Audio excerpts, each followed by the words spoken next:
Morning, everyone. We are glad you are joining us today for the celebration of the Women's History Month. And today we are looking at a very important topic, building future business leaders. Business leaders, future business leaders in the room, raise your hand if you are business leader of the future. Raise your hand. Great. So we're having a workshop for unlocking entrepreneurship potential in our schoolgirls in Nigeria.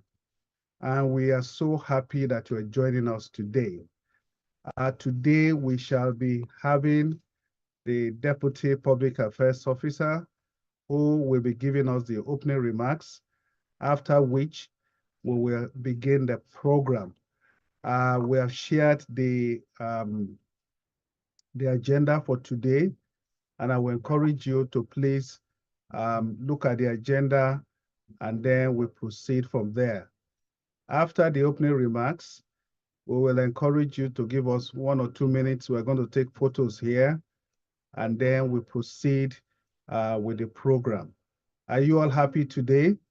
So it's my pleasure to introduce our Deputy Public Affairs Officer, Amanda Roach Brown. Let's put our hands together, everybody. Put your hands together, everybody. I can see people in the cage. You're not clapping your hands. Clap your hands, clap your hands, clap your hands. Over to you, Amanda.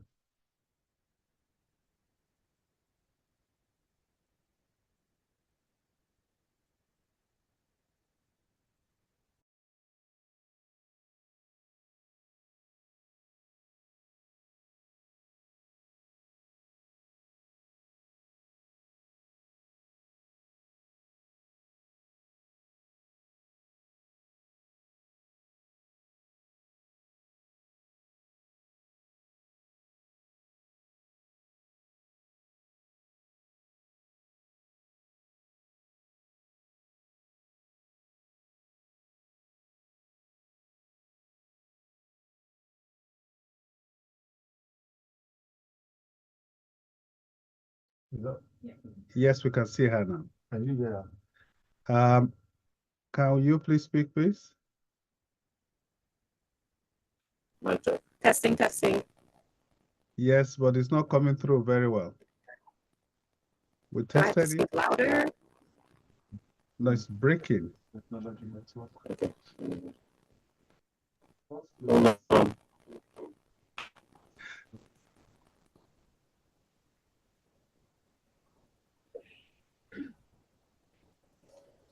Can we use the mic for the desktop or the laptop?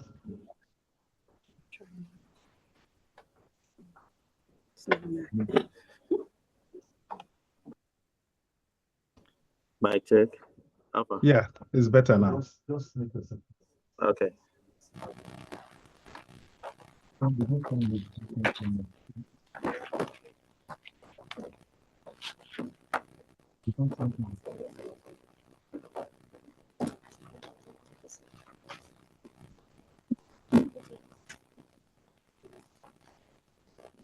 Okay, ma'am. Good morning, everyone in all of our American corners and spaces across the country.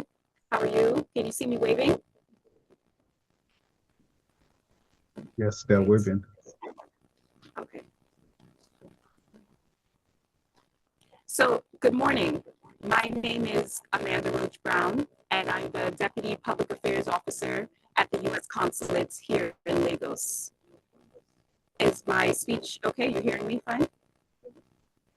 Yes? Okay. So first, it's Women's History Month. So what I want to do is greet all the girls first. Good morning, girls. How are you? Great. And then now we can greet teachers and other distinguished guests. How are you all this morning? Great. So as I mentioned, it's Women's History Month, and we celebrate that in March of every year. And we do it because it's a time for us to remember the remarkable women who've paved the way for all of our successes. And not just the success of women and girls, but also the success of men and boys and all of us in our society. As we begin today's workshop, I first want to thank the fabulous women of State Department's Academy for Women Entrepreneurs, and particularly those here in Nigeria. I've been in Nigeria about 6 months, and I've had the opportunity to meet many alumni of this great program, and I'll tell you that they are some of the most inspiring women. So girls, all of you today are going to be learning from some of the best, most dynamic women entrepreneurs that we have here in Nigeria. So I hope you take notes and ask them questions so that you can learn as much as you can. Today's event in particular is dedicated to entrepreneurship. And talk about entrepreneurship today, what we want to do is we want to unlock that entrepreneurship potential in the high school girls that we have gathered here today. I thought it was funny when I heard that the event was going to be about entrepreneurship because in my time here and the many Nigerians that I know from the United States, you don't have to teach Nigerians to be entrepreneurial. There's something, I think there's something in the water, maybe there's something in the pounded yam, but all of the Nigerians that I've met are always thinking about how can they build something to either help their family, help their community, how can they turn something into a business to help those around them.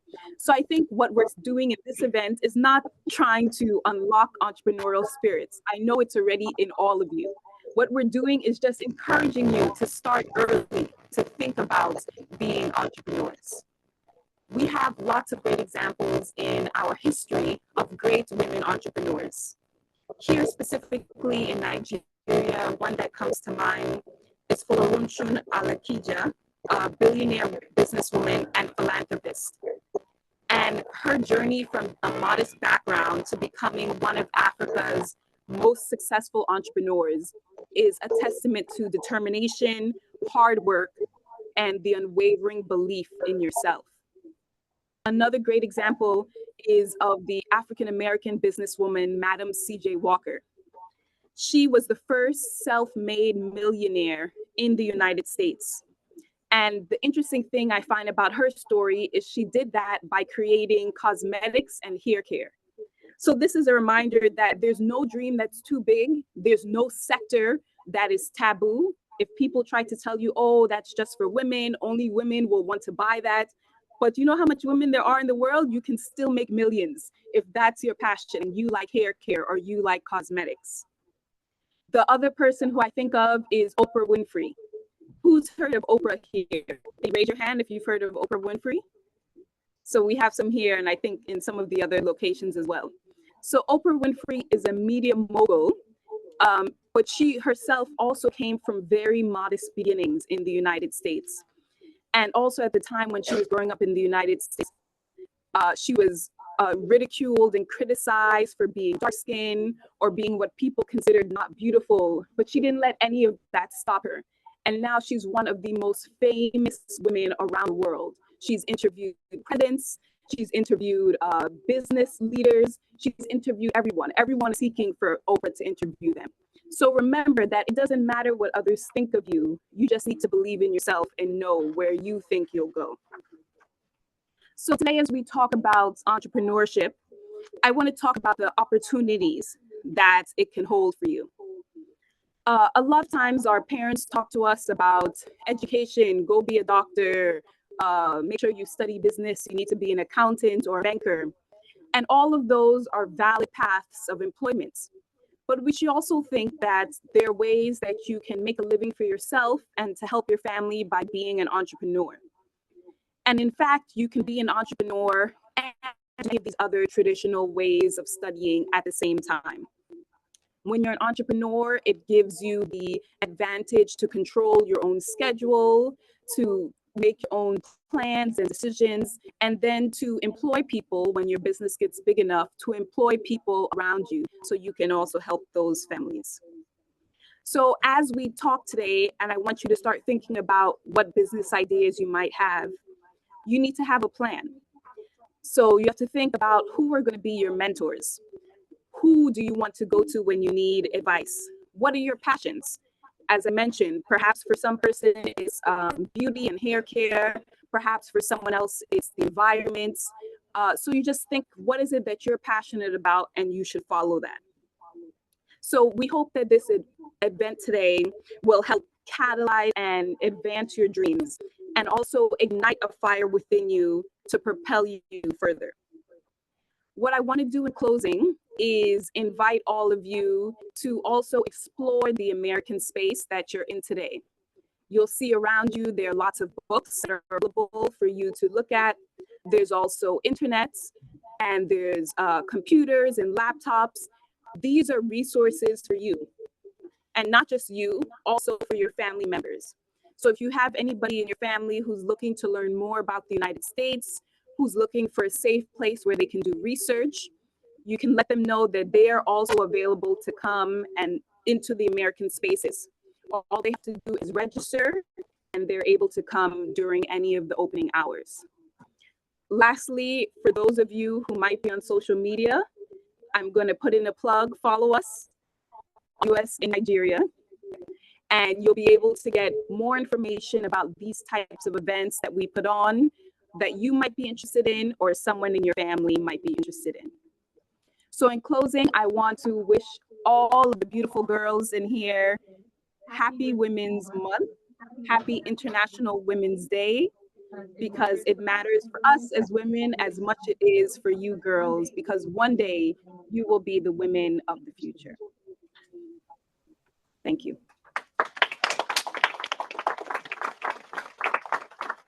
Let's put our hands together again, everybody. Put your hands together.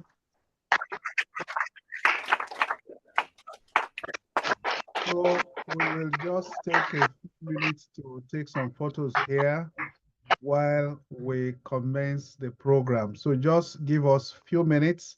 We're going to have an interlude right now, and then we'll continue with the program. Enugu, please get set to be able to roll with the first speaker there. So please, so just give us 1 minute, and then we'll be back with you.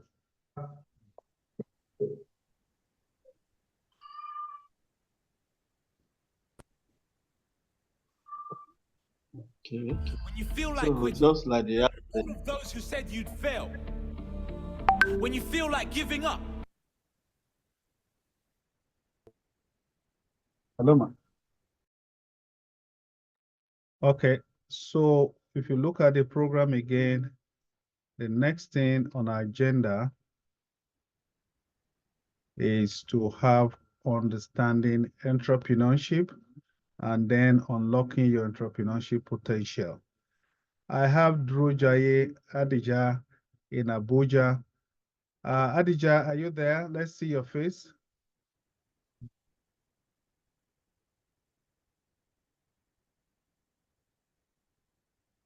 Adija.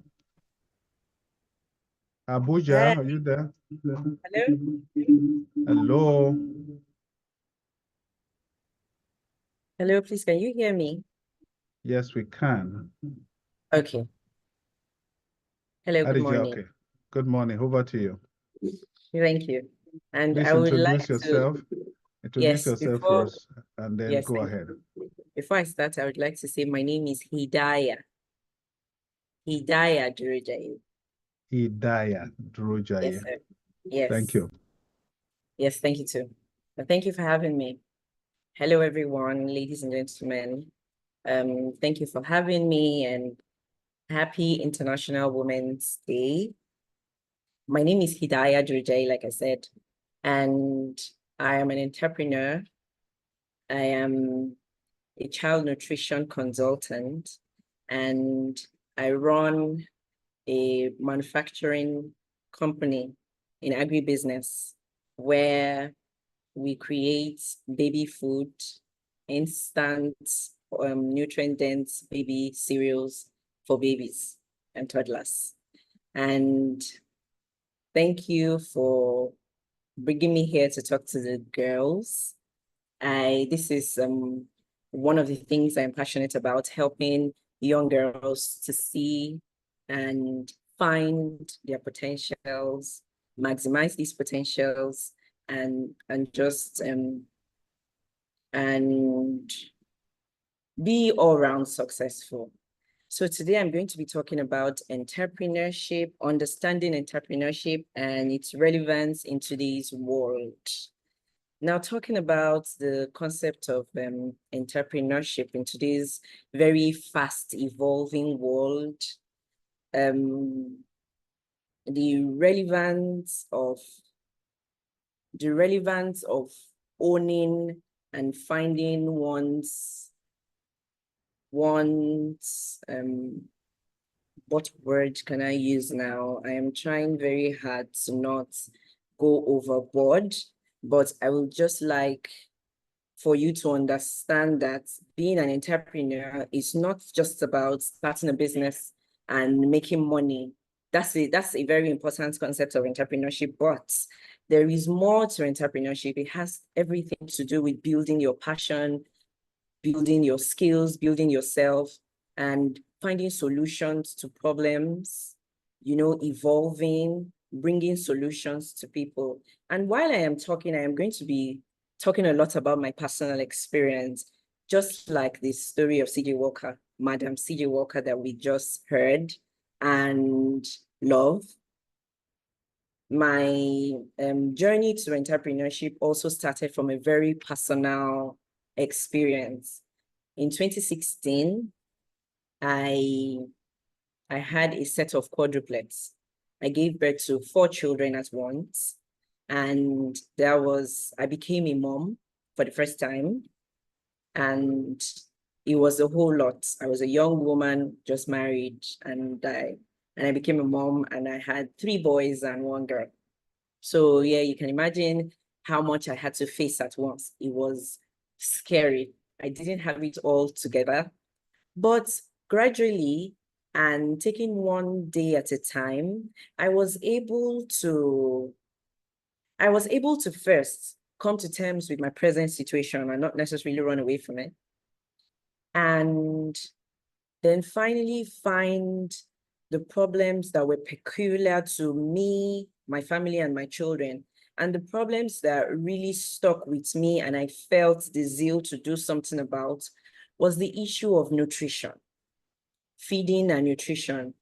I'm not going to go too deep in explaining the whole aspect of nutrition, but we all know that it's very important to feed children very well when they're just born and when they're in their early years, because this helps with their development. So I had that issue. And while I was, taking my being a new mom and having a lot of children a day at a time and trying to give them the best of myself that I could, I realized that feeding my children every day, which is basic. This is one thing that they needed. It was like basic every day. It was really tasking for my new family. It was really tasking. It was financially heavy. So I decided to go back and find find ways that I could ease this problem for myself. And I have background knowledge in microbiology and public health and nutrition. So I was able to use the skills that I have, my education and the skills that I have acquired over the years, brought it back to the table. I was able to create meals for my children from home. So I started to create their baby cereals from home, from, ingredients that I had in the house and the kitchen, this vegetable, this tuber, this grain. And this turned out to be way cheaper for me, which just drove me to keep doing it because, I could use money for way other things.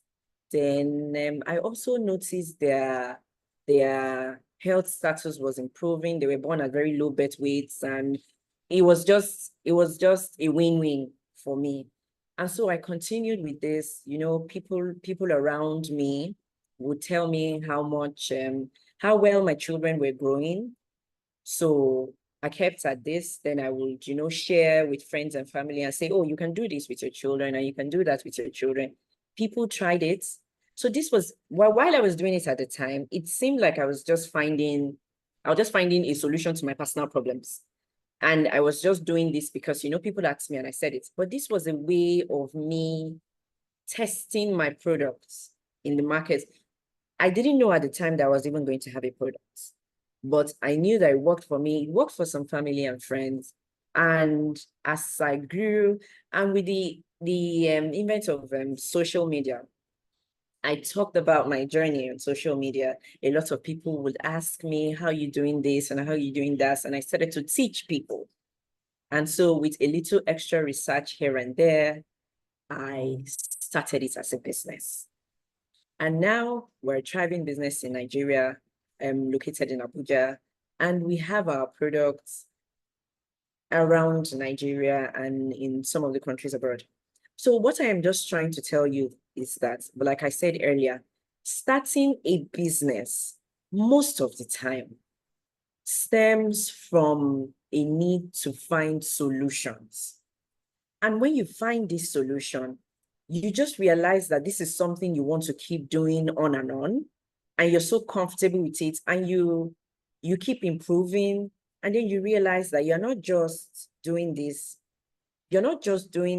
for yourself. This could benefit others. It doesn't really have to be rocket science. For me, I was just trying to feed my children. For you, it could just be you trying to help a class of women look more beautiful, help a class of women look more confident in the kind of shoes they like to wear. It could just be you trying to bring more convenience to a very small aspect that you could feel that nobody might even like this, but you'd be very surprised. One girl might be somewhere not sure about how to wear a kind of lip gloss because she wants some kind of color that she's not finding because her unique kind of color of lips.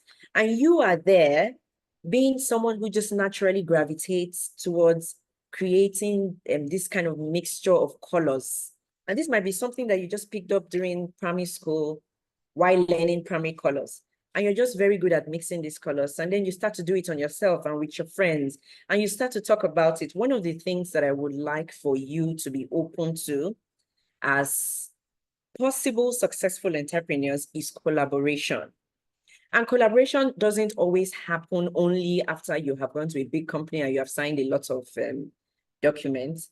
It could just start by you sharing your idea with someone you're really close with. And the person is there edging you on and telling you that, okay, I am also good at this side. Maybe I can help you I can help you with sourcing raw materials, or I can ask at home. I think my mom knows where we can buy this, and this. And then I will bring it, and then we can mix these colors, and then we create something amazing. So these things, most of the times, these things are already in us. These are passions and these are wants and things we like to do that is already in us. So if we can just have this positive air around us that we know that it will work. I am not going to tell you that I wasn't afraid like a million times and I wanted to give up while I started this, because I was, like I told you, I was a new mom. I had 4 children, and I also wanted to do this baby cereal. So there were times when I would get a bad review and I will be in a bad place and I will think, oh, maybe I just shouldn't. But when I see how my children are thriving and growing, that's the progress. The progress doesn't just jump on you. You see big businesses nowadays and they tell you that, oh, that this is like a 1 billion naira business. And you say, nah. How will I ever get there? It's one step at a time. Nobody got there by taking just one step. It's one step at a time. And no matter how small these steps are, as far as you are taking a step, it's okay to take a break and rest and re-strategize. Like I told you, I started from my kitchen and I was using social media to teach other people that liked what I was doing and also had babies and they wanted to feed their babies with the kind of cereals I was feeding my kids. So that was the only tools I had then, my kitchen and social media. And then gradually I moved on to finding a space for myself Then I also did a lot of collaboration with other women. I am, if you go out and search for opportunities, you realize that there's a lot of opportunities that are bound for women, a lot of opportunities are bound for women. So you're not always lonely and by yourself. And no, if you just step outside, say a word, let people know what you have in mind and what you would like to do, you'd realize that there are a lot of opportunities that are bound. Then now put yourself in a position where you can amass all of the benefits that comes from these opportunities, and just keep taking one step at a time. Just keep taking one step at a time. And before you know it, you will definitely not be where you started from. You might not be where you want to be, but you will have definitely moved a lot further. And like I said, I am not going to say being an entrepreneur is all rosy and no, no hard stops, not times when you are unsure, when you break down. It comes with its own challenges. There are times when you have to seek for funds from family and friends, when you have to go and learn new skills, you have to understand numbers. So it's not just that you're selling at a loss. So you have to always be open to learning. This is the reason why I'm happy that I am speaking to high school girls today. Whatever you learn, like I told you, before I started my business, I already had a BSc in microbiology and an MSc in public health. I couldn't have known how all of these things I learned here and there, all of the degrees I have gotten while I was, growing up could have helped me now. But now I am creating products out of the foods that you buy from the market. Your potatoes, your rice, your bananas. I am creating products from it. Of course, I need to do a lot of food testing and, what is balanced and what is the nutritional content of this, and this. So this is me going back to the things I learned when I was growing up and when I had to stay in school and when the lectures were boring. This is me going back to them and using it to thrive at my own business. I am also a public health consultant. Nowadays, I do a lot of research. People are wondering, how do you do it? But because of this knowledge is imbibed in me. So it's just like, oh, okay, I think I have heard of this before. I have seen this before. I could do this. So you are a lot steps ahead when you are open to learning and also getting an education. Getting an education doesn't end after you have left secondary school and university. Learning always is necessary. Learning is always important. You should, nowadays, like I told you, that the world is evolving.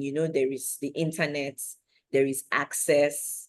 You can sit in Nigeria and take a course somewhere in Ireland. You can sit in Nigeria and take a course somewhere in the UK.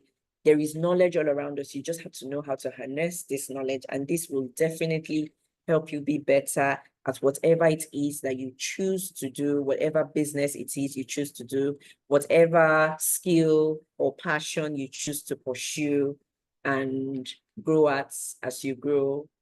And my last, the words I would like to leave you with is, you should have a fearless spirit. And trust me, you were all born with fearless spirits, because I am sure that when you came out and the labor room, you all came out screaming.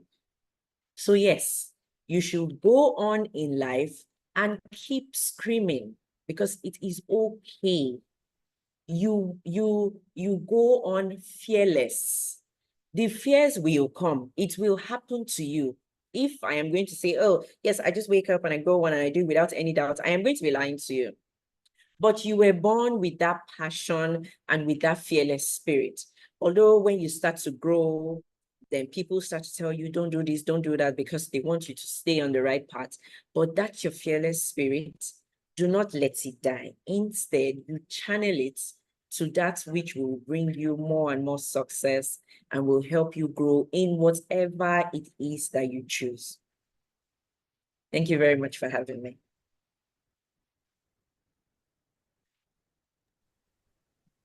Okay. Thank you very, very much.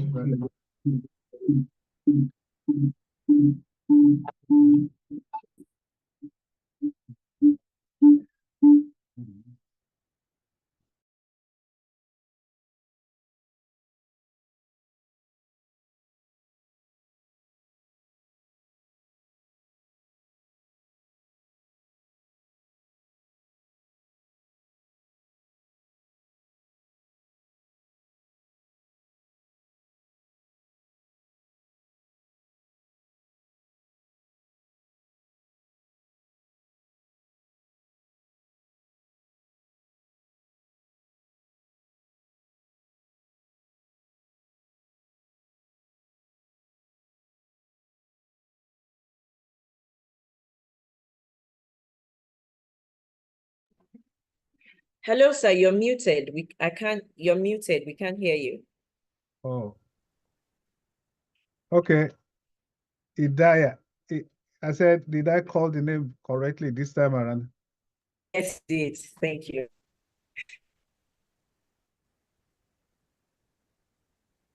All right. The session, we ask you to please speak with us on 2 sessions. And Yes. so we move ahead now and talked with the essential steps to start a business. Okay, so I should go ahead with that too. No, Obi in Enugu. Oh. Obi in Enugu. I'm getting a feedback here. Yes, sir. Obi is ready, sir. Good morning, sir. Okay. Hello, sir. Obi is in the house now.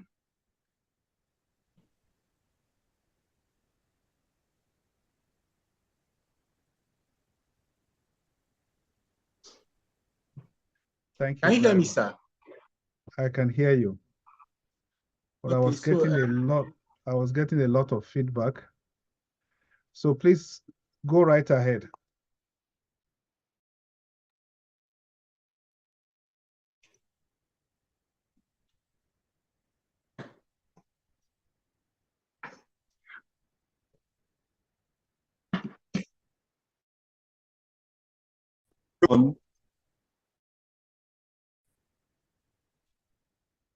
Good morning, everyone. Can you hear me? Yes, we can hear you. Okay. Yes, I wouldn't wish to do so much introduction because the person I'm about bringing to the podium, it's someone made her mark, especially as it relates to business here in Enugu State. She's a woman that has ventured into a field that seemed to have been reserved for men alone. And that is the field of car repairs and car rehabilitation. She's one woman that when you take your car to her place, the car will come out a brand new car. Her establishment is known as the Auto Eats. And once you are in Enugu now and you want a place to go, everyone will refer you to her. So we have the opportunity of listening to her, for her to explain to us how she came this far and how she has been able to make her mark, especially in this unpopular place for women. So join me as I welcome the chairman and the chief executive of Auto Eats, Mrs. Obi Okeke. Welcome.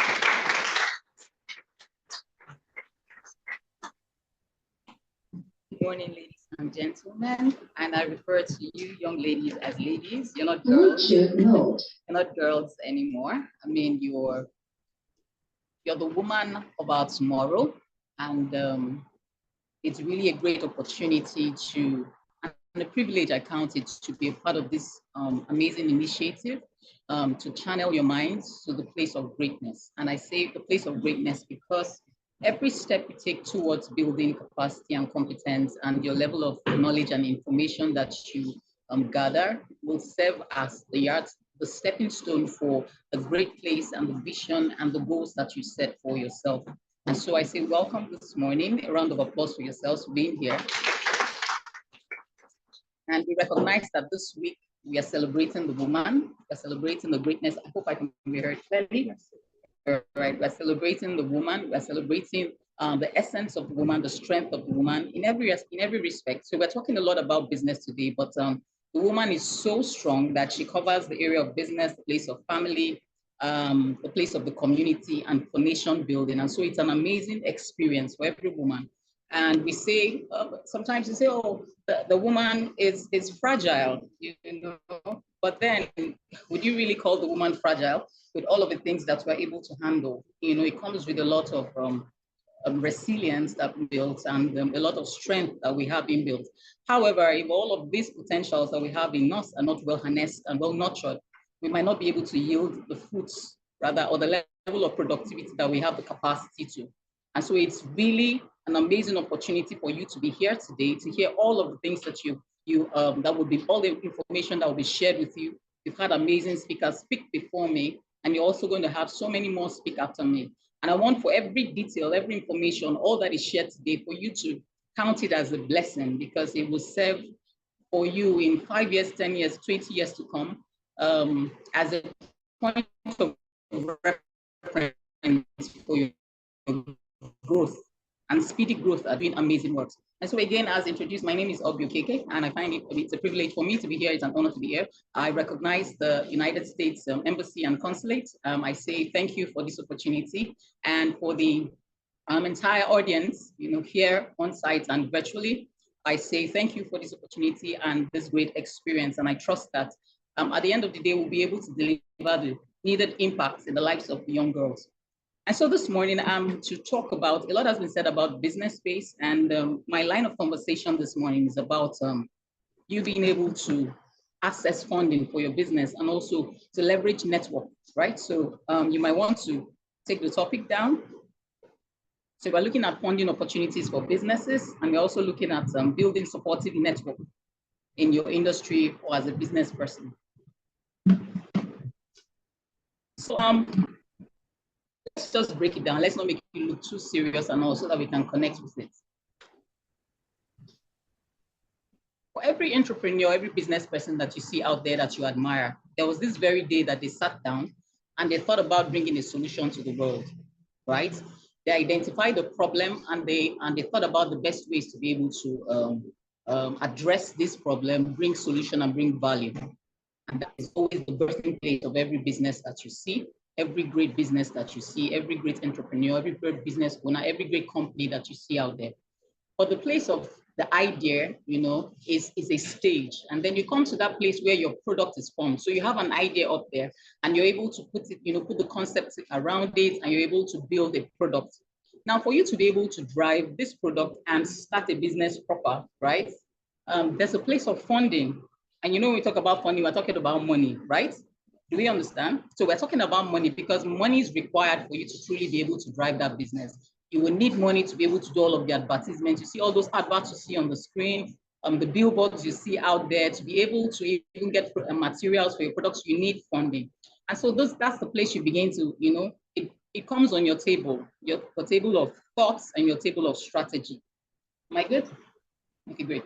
It comes on your table of thoughts and your table of strategy. And the first question for you as a startup, you know, so we call new businesses startups, right?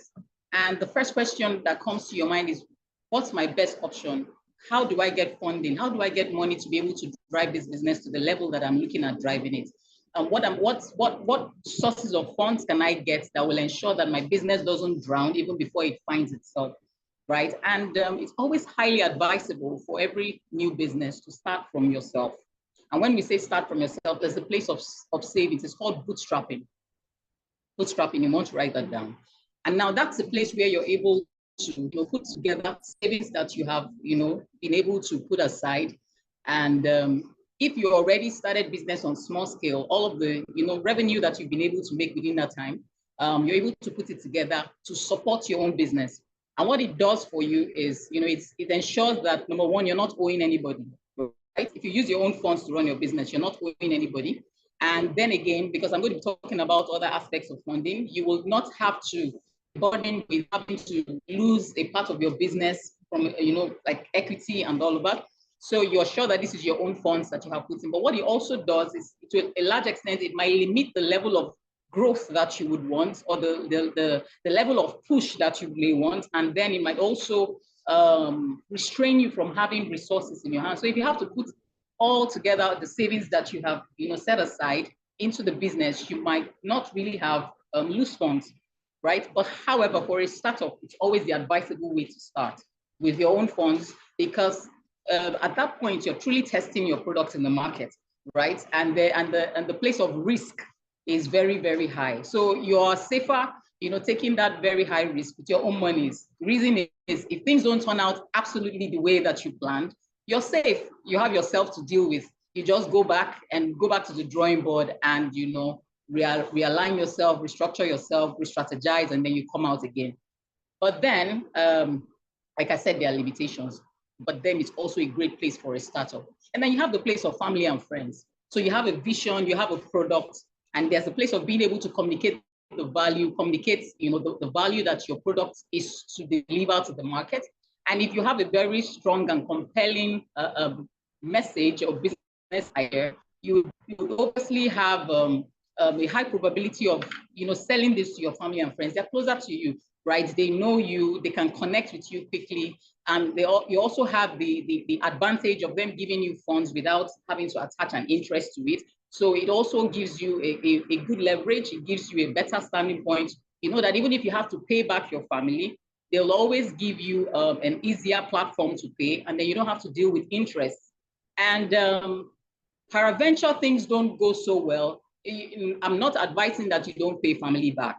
I always like for you to maintain the ethics of a business. If you say I will pay, I will pay. But paraventure, things don't go exactly how you planned as a business person, as a startup. You also have a soft landing with family and friends. They will be more considerate than someone who is totally, outside or neutral in your business space, right? So, but that takes us further to other options, right? So you, as a startup, you begin with your own savings, you extend to family and friends, but then there's that place where you begin to, desire to grow your business beyond just that level it is. You're looking at, truly growing very fast. And then you begin to look at the options of going out beyond your space. And then you come to the place of venture capitalists. So this is the third option, right? Are we together? Great. So when you're talking about venture capitalists right now, you're looking at firms that, or organizations who are interested in startups that have great growth potential, right? But the idea here is they intend to come in for a portion or a percentage of your equity. And when we talk about equity, it means your level of ownership, or the ownership structure of your business. So for instance, you have a venture capitalist want to come in to your business, invest in your business. They've seen your business idea, they've seen your business model, they've seen that it has, market opportunities, they've seen that it has potential for growth, and they think that it's a good place they want to invest their money. And remember, venture capitalists are investors, and when you're an investor, you're looking at returns on your investments, right? For instance, if you go to a bank and put your money, you want to see returns, you want to see interest, isn't it? So that's the same thing for a venture capitalist. But the thing is, they would always require some level of ownership in your business, right? A percentage, some level of equity, and much more than that, they also want to be a part of the operations of your business. So these are the things that you also need to look into and be very, very strategic about. Very essential that, number one, you have the structure that, that speaks to your system and that allows you to be able to determine what you truly have as a business person, right? And what you're willing to give out and how it will impact your business. You must be able to weigh the benefits and the losses, right? You don't even call them losses, the benefits and the costs. The cost to you to have a venture capitalist, invest in your business. How would it truly impact your business now and in the future? Those are the key things that you need to look at. And for you to be engaged, I hope you're following. I hope I'm not too fast. If I am too fast, hands up. I want us to be together. If I'm too fast, hands up. You think I'm too fast? All right, let's step it down a bit. So where are we now? Venture capitalists, right? So I said venture capitalists are organizations, they are firms, right, that look out for startups, new businesses that have great growth potential. When you say great growth potential, they have potential to grow and grow quickly. And growth also speaks to you returns on investment, right? So I'm putting in money into this business, and I'm assured that because this business has a great model, right? And it also has great market opportunities, it will grow fast and I'll be able to make my money. And then for them to be a part of your business, you have to give out a portion of your business, a percentage of your business. It's called a part of your equity, right? And then much more than that, they'll also be a part of your business operation. So they are more like join you in running the business. As a startup, it's great for you if you're able to identify a venture capitalist that connects with your long-term plans, and truly is driven for growth, not just on returns, right? It will help you to a large extent speed up your growth rates, and it will also give you access to network. Now, venture capitalists, because of the space they operate in, they have access to a lot of people within the same industry that have been in business for a very long time. And so that also gives you, leverage or a platform for you to connect with, or partner and collaborate with people that have been in your industry for a very long time, and it will help you grow fast. Is that clear? Okay, great. So we also have angel investors, right? Angel investors, you can take that down. Angel investors are somewhat like venture capitalists. Now, you have an individual who has a lot of money, right? Who has probably been in business for a very long time, and has a lot of money that he intends to invest. And they're looking out also for startups that they can invest in. Now, the difference between the venture capitalists and the angel investors is that venture capitalists are organizations, but the angel investor is just an individual who could be, like I said, an entrepreneur, a high network individual, someone who has a lot of money aside and wants to invest that money for the same reason, to gain returns. And also, just like the venture capitalists, right, they would also want some level of equity in your business. So like I also said, all of the detail that you need to put in place, all of the key factors that you need to pay attention to if you intend to engage or connect with a venture capitalist, would also apply with an angel investor. And I want to talk about grants, right? I have a very short period, so I want to talk about grants. And I know a lot of you has anybody heard anything about grants? Yeah, anybody? I just want one person to share. I want this to be a bit interactive. I have a very short time, but also I want to be sure that we're connecting. So can one person tell me what your thought is? What have you heard about grants? Just in a short sentence. Yes, please.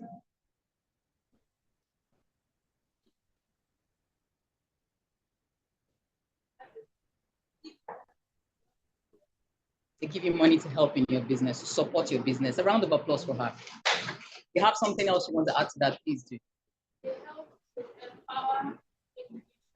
They help to empower individuals. Great, amazing, nice perspective. They give you money to grow your business. They help to empower individuals, and individuals means they're also empowering your business, right? Great, awesome. Yeah, so well said, right? But then I guess there are key things that we must pay attention to. In as much as the money seems like, oh, it's free, I don't have to pay back. It's money that it's not given to me to return, right? But then there are very key factors that you have to look at when you intend to engage grant opportunities. Now, one of the key things in looking out for a grant as a startup, intend to grow your business, is you must recognize that every grant opportunity, and before I go to that, you actually have different organizations that issue grants, from federal levels to the state levels to private enterprises. For instance, you've seen certain banks that have initiatives for women. There's this womenpreneur program that Access Bank does, and a couple of them, Fidelity Bank, a couple of organizations, especially women inspired initiatives, right? Now, but most of the time, these grant opportunities are directed to certain businesses, certain projects, certain demographics. Like I mentioned, we have funding opportunities, grant opportunities rather, that are specific to women. There are grant opportunities, women businesses. There are specific grants that go to young children. There are specific grants that go to the health sector. There are specific grants that go to the educational sector. So you must, first of all, be able to identify which one works with you. And then much more than that, there are criteria that have to be met. Now, being a startup, right? I always say something. Most times, there's this notion that, oh, I'm just starting my business. I don't really need to pay attention to all of the detail. I don't need to pay attention to my structure, my organizational structure, my policies, my systems. But that's not the case. Let's pay attention. But that's not the case here.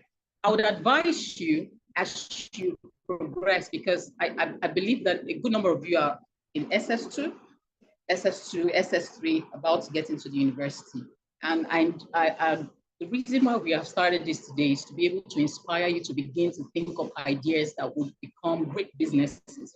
You don't have to wait till you think you're married or you have hit 30. This is the time to begin to think of those solutions, begin to think of those ideas. That's just a bit of a deviation from what I'm saying, because I'm coming back to where I was. Now, I was talking about new businesses and you being able to pay attention. Why am I saying this? Because at the point when you begin to think about starting your own business, I want you to begin to lay the right foundation for that business. Now, if you are building a skyscraper, would you hit the top before you build the right foundation to carry that building?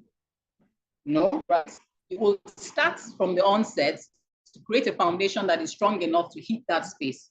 If you do not do that, what happens is by the time you progress in that building, you have that building crumble, right? So why have I put this in place? I'm saying this because it is essential that as a startup, you begin to take pay attention to the little details as important as your books, your records of accounts, right? The structures in your business, the policies that guide your business, that your business is known for, the values that guide your business, how you are known and what you are known for. And the reasons why I've said this is for grant opportunities that are always stated out there. And at the end of it, have begun to be done. You know what audits are? You know what audits are? Do we know what audits are? I want to be sure. Because audits as a level of professional check in your books or in your system to be sure that you're working in line with what is expected, right? When audits are being done or when your books are required of you to ensure that you truly meet the criteria for those grants, it's important that you have them in place. We've had so many cases where entrepreneurs, startups really are, that their feedback is, oh, I'm not able to get grant opportunities. There are so many of them out there, and every time I make an attempt, we don't get them. Is there a bias or is there? And most times we want to take it back. It's easy for us to put forward an excuse, but then it's also important that we go back to the books and do a recheck of ourselves, a recheck of our system, and be sure that we are truly aligned and ready, for these opportunities when they come. And so there are always very key criteria that every granting body would put forward. And it's important that you critically, analyze those criteria, be sure that you meet all the plan or the project that you intend to do, and that you have even the required documents that would enable you assess those opportunities. So I just want you to just take notes of this, right? While seeking for a grant, yes, I said you need to ensure that it aligns with your business and the industry that you operate in. And then you also want to understand the requirements for eligibility. I've said that, I've spoken extensively about that. And then you must have a compelling application. You must have a what? You must have what? A compelling application. Okay, so you're putting forward your request for a grant, and you must recognize that this money is funds that comes from people, right? And when people put funds together, or when organizations put funds together to support businesses, like you say, and to empower people, like you say, they also want to see some level of impact, right? And what is the impact? They want to see that truly people were able to grow their businesses from those funds, and they were truly able to empower people. Right, so you must be able to sell the fact that this project, this idea that you want funding for, this business that you want funding for, this product that you want funding for, to be able to expand it, can truly bring value to the table, one, right? And that it has the potential to grow. And because it has the potential to grow, it will impact your community. So if you're starting a business today, you're starting alone, right? And then as you grow, you need a receptionist, right? As you those team, right? You start with maybe 2, and then you grow to 5, and you grow to 10. Now, as your if a grant opportunity is given to you, what it does is that it helps you to grow your business. And if your business is, for instance, if you've been attending to, probably if you had like 10 clients, right? And by virtue of the fact that, of virtue of the grants that was, infused into your business, you're able to grow your business such that your customer base has grown to about 100. Will you still use just 2 staff? You will need what? More people. And so these are the things that granting bodies would want. Supporting your business with these funds, it's not just affecting you alone, it also has the potential to affect people within your community. It also has the potential to be able to build lives, to impact lives, to make the society a better place.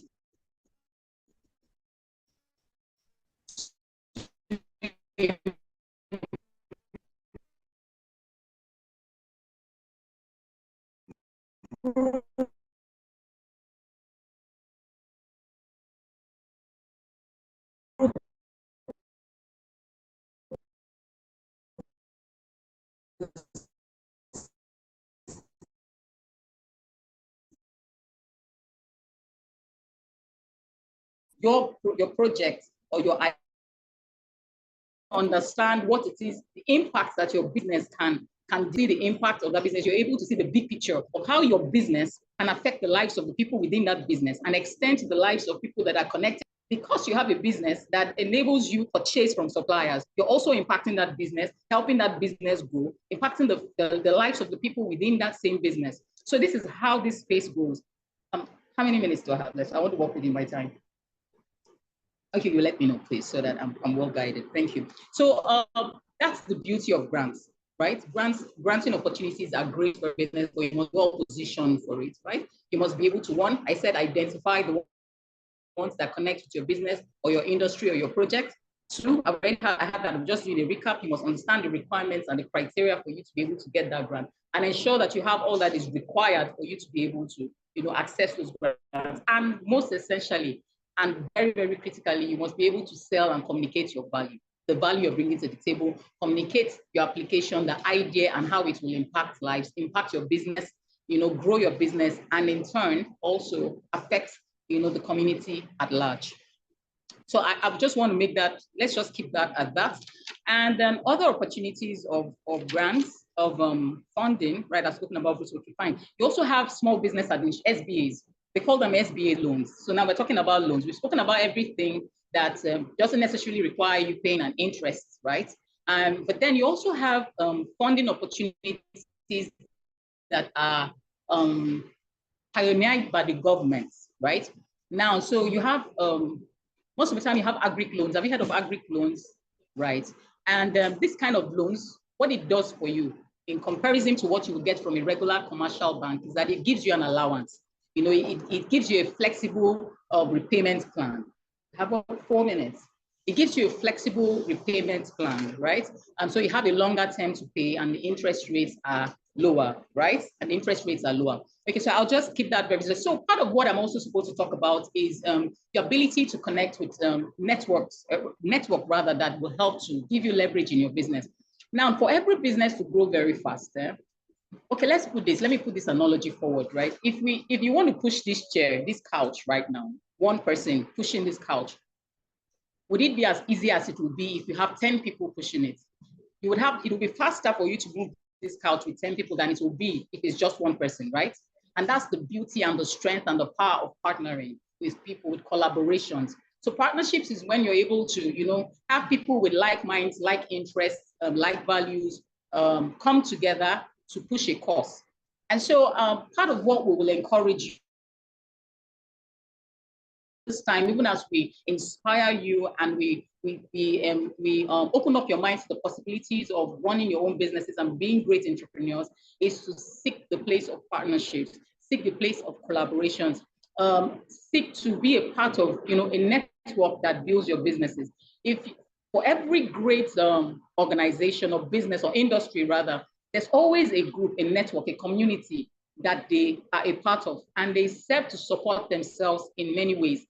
On those platforms, you're able to gain access to information about funding opportunities, about capacity and competence building opportunities that helps to strengthen your business. If you have projects, you can come together and put resources together and fund those projects and drive those projects. What it does for you also is that it helps to minimize the risk. So the risk that you will bear alone running or pushing a project or an idea, if you have 5 people coming together, you know that if there's any issues, you have 5 people bearing it. So the pressure is not on you alone. I want you to be able to, part of the community that I enjoy, I have great leverage from is the Academy for Women Entrepreneurs. I'm a part of the Academy for Women Entrepreneurs.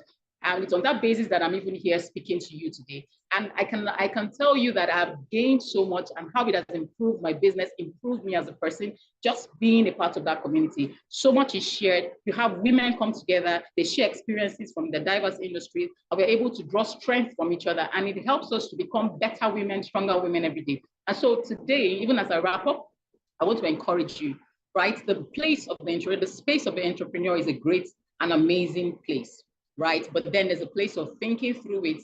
There's a place of strategizing. There's a place of ensuring that you've done your research, you've done your work, such that when you begin to take your steps of growth in that space of entrepreneurship, you would find absolute fulfillment. I'm not saying that you will not experience pressures and challenges. Trust me, every great business you see today have had their fair share of failures, but then it's not a word we use. We don't use them as failures. They are opportunities of growth and learning, because every time you make a mistake or every time you fail, you have learned a new way not to do something, right? And it helps you to do it better next time. It also gives you an opportunity to inspire and to teach others that are coming within that industry. Oh, this path is not a great path. I think you should try this option. So which is why you should also be open to mentorship. You have people who are in industries that have done longer years, in that industry. Connect with them so that you can learn all of the things they are doing and the things they are not doing and the things they have done that did not work, so you don't have to repeat the same mistakes, right? So ladies and gentlemen, I want to say thank you so much. And to the entire virtual space, I want to say thank you so much for this opportunity and initiative of impact. Thank you.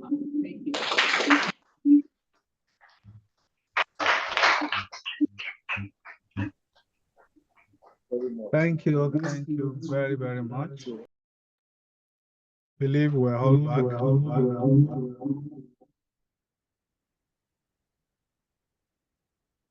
I believe we're all back and refreshed. If you are refreshed, let me see your hand up. Good. So I will now turn you over to the president of the AWE, who will introduce herself and another alum who will take on the next session. This session is Chat with Successful Entrepreneurs. And I have Mrs. Adebisi Odeleye and Dr. Funmi Adeniyi. But before that, we also said we should look at essential steps to start a business. I'm told that Dr. Funmi Adeniyi will take care of that, and they have 1 hour from now. So can we put our hands together for the team of these successful entrepreneurs? Put your hands together for them. Over to you, ma'am.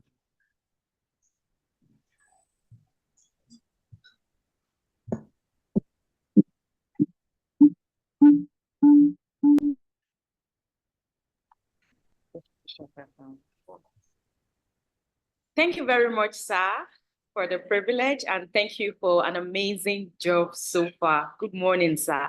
And to all the students, good morning. Can I see you wave from all the schools that you joined from? Can I see your hands just to make sure that you're hearing me?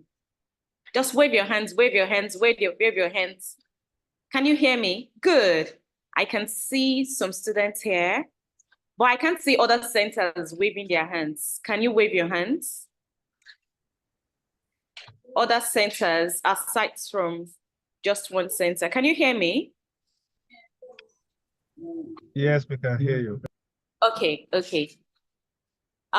First, I would like to say thank you to the US Consulate and the American Corners for this amazing time. I've also learned, it's more like a refresher's course for me. And to the students, I think this is one of the best programs that you come to in terms of how you're being exposed to these opportunities, early.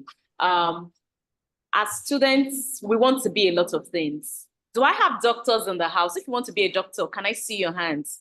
Good. If you want to be a lawyer, can I see your hands? Good. If you want to be a caterer, can I see your hands? Good. If you want to be a shoemaker, can I see your hands? Good. Thank you. Can I see your hands online if you want to be a shoemaker? If you want to be a beauty entrepreneur like me and Madam CJ Walker, can I see your hands? Oh, because you heard of all the money and all the impact that she made, you want to be that.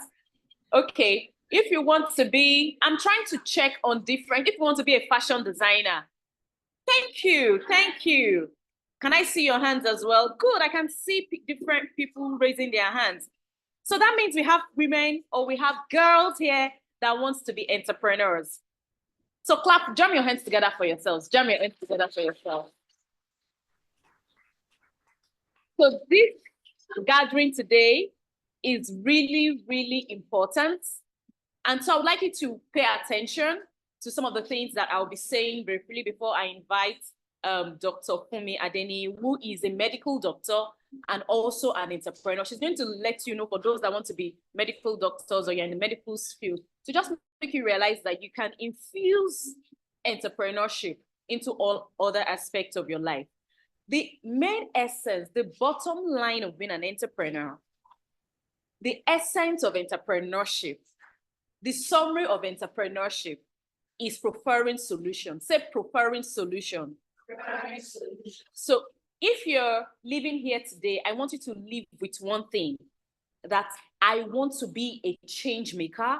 I want to prefer solution. So you're going to say this after me. I want to be a change maker. I want to be a change maker. I want to prefer solution. I want to prefer solution.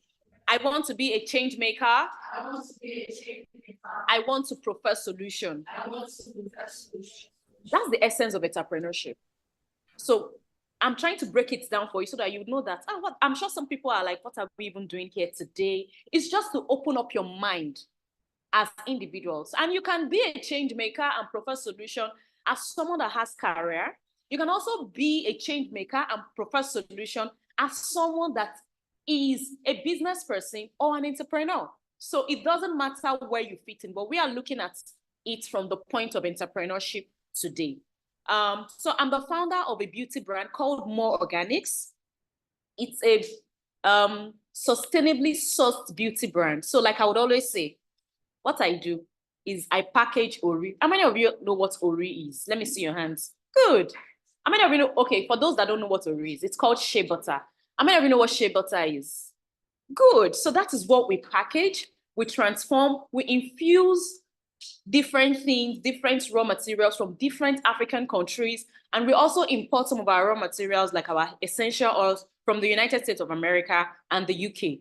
And then we package it to meet international standards while preferring solution, providing financial inclusion for the women along our value chain. But before I go into all of these details, at least I've told you about myself and I've told you about what I do. I'm going to be inviting Dr. Funmi to come up right now to tell us about the essential things that you need to be an entrepreneur.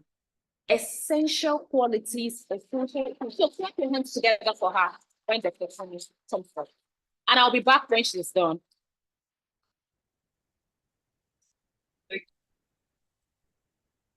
Good morning, everyone. How are you? How's it been so far? Are you taking notes? Okay, so it's important that you make the most of all of this, because I believe that entrepreneurship is the answer to the many problems that we have in Nigeria. Because if everybody sees a problem in different sectors and we all begin to solve that problem, we're making money, we're solving problems, making people's lives better and making the environment better. then we can rise out of where we are presently as a nation. So as my president introduced me, I'm Dr. Fomi Adeniyi. I'm a dentist. I run a dental practice called Lux Dental Clinic. We're presently on Isaac John, Ikeja, GRA. I also run a fashion brand. We transform African clothes, things we call adire, anything that can be transformed with the hands, tie and dye, and then we produce and we package them for sales. So what are the important essential qualities of entrepreneurship? The first is you must see a problem. You must see a gap. You must say, there must be something, there must be a question you're asking, like, why does this place look like this? Why do Nigerians behave like this? Many times our entrepreneurial journeys start from one question. I remember when I'd finished my medical school, and then somebody mentioned to me that dentists were being paid, I think 70,000 naira then. And that was what I got angry. I said, why would you go to school for 6 years and then you go for NYC for 1 year, you do another 1 year housemanship. So that's 8 years of your life you have invested to become a doctor, and then you come out and you'll be paid 70,000 naira. And I felt like, okay, if I join the system, I will do better. I will pay people better. That was what I thought and all. And then that was how the seed was sown in my life. But I worked for other people. And another thing is you must be diligent with other people's work, because I'm a person of faith, and my Bible tells me that if you are not faithful with another man's work, nobody will give you your own. So you cannot treat other people's jobs, work, someone hands over something to you and then you just do it shabbily and you expect that, oh, when you have your own, you're going to be excellent. You have to be a person of excellence, whether you're in school, whether you're on the road, and excellence is in the little details. Excellence is a principle of getting better at whatever you do all the time. So it will tell from your socks to your shirt to how you iron. Is in those little things, because when you are excellent in little things, then you can scale it up and be excellent in big things. Another thing is you must genuinely care about people. So there are people who do stuff just to make money quickly. I just want to make the quick buck. But an entrepreneur who will go far must be about people. You must be about giving value to people. So what solution am I going to give to people that will make them bring money out of their pocket and pay me?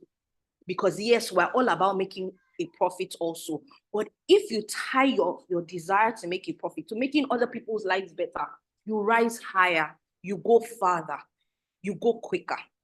My president, as she said, she transforms shea butter. It's phenomenal what she does. I have one in my bag. But she improves the lives of the women who also plant these products. She improves the communities where these things come out of. And she has been to so many countries just with these products. And so that ability to think and say, what can I do to make other people's lives better, helps you to go farther quickly. So you found a problem. Now you say you want to start a business. So then you ask, what name do I want to call the business? Sometimes you start the process before you even get to this part of the name. But the important thing is you have a problem, you think you have a solution, and then you have the right attitude to this. And so you create your business name. It's important that you legalize whatever it is that you're doing, because your business is like a baby. And so can you imagine a baby is born and they don't have a naming ceremony for the baby, and everybody just calls baby, and then you come and everybody says, what's the baby's name? Just say baby. There's no identity. So you must give your business an identity, call it a name, and then go to meet a lawyer to incorporate that name. So there are 3 different types. It can be a business name, it can be limited liability. Okay, there are actually many different types, limited by partnership, different categories, but many times we just stick to business name and limited liability for the younger audience. And so you start your business. The next thing is, when you start your business, I always say that you don't need money to start a business. Money is not the first thing that you need to start a business. Many times what you need is wisdom. I started my dental practice and I didn't have money. I just had enough to pay for the rent of where I was staying. And when I paid for the rent, I was looking like, okay, what is going to fill the space that I have paid for? And then I went to meet my mom and I said, Mom, I have been in a partnership with this person as a dentist, and this is the amount we have made. I kept records, daily records of every sale that was made over 3 years. And I showed her, first year we made this, second year we made this, third year we made this. So she could see growth and improvement. And I said, please, can I have a loan to buy my first dental chair? Because everything in dentistry is super expensive. We import everything. Everything costs millions. So I asked for the loan to get the first dental chair. And then she gave me that. And I paid over 12 to 18 months. And I paid with interest, 10% interest. And that put me on my toes, because it made me know every month that no matter what I brought in, it wasn't my profit yet. I was still paying a loan. And so I paid that over 12 months. During this period, I was pregnant, so it wasn't very comfortable. But my vision, the reason why I was doing this was very strong, and it was pulling me through. And so I started the clinic, and in less than 9 months, we got another dental chair. And then we decorated our whole reception, and we've grown in leaps and bounds since then. Till date, no bank has given me any money, a loan to run my business. But every money that I've gotten, I have planted back into the business. And so there's the ability to be patient that's very important in entrepreneurship, where you are not out to say, I just want to be a billionaire and I want to blow and I want to enjoy my life. And then you see the first 10 million in your account and you're excited that, yes, it's now time to go around the world. No, that's not what it is with entrepreneurship. As I said, your business is like a baby. And so you have to feed your baby with water, with food, with tender love and affection for it to grow healthily. When you begin to have staff, you have to take care of your staff like they are the life wire of your business. For me, I say that my staff are king. Many businesses say customer is king, but to me, my staff are king. So I do everything to ensure that they are well taken care of, they are comfortable, they enjoy coming to the office every day. Because I believe that when they are happy, then they can transfer that joy to the clients that they see every day. Yeah. So you don't really need, money is not the first thing that you need. Once you have a solution, you can grow everything that you need. In the course of my journey, I've also applied for grants, and that was I got exposed to grants because I was a member of the Academy of Women Entrepreneurs, and they'll send us different information about grants over the years. And I'll apply. At first, I used to say, who will give me grants? What am I doing? What do I know? But I'll just apply. And then the first one I got was from Lagos State. And over time, I've gotten other international grants where they give me an amount of money because they believe in my story and my journey, and they believe that I can multiply the money that they give me. And so I got these grants. And when I get these grants, do I go and have a party? No, I put the money back into the business. I use it to buy equipment. I use it to pay for stuff. Now I'm beginning to invest in having a location. So you just keep giving to that business. And then with time, one day you just look behind and you see that, oh, wow, I've come a mighty long way. And so patience is very important in running the business. So, okay, I'll pause here. Does anybody have any questions before I continue? Yes. The cream. Oh, that's my president's cream is in my bag. It's a very small one. You have samples here.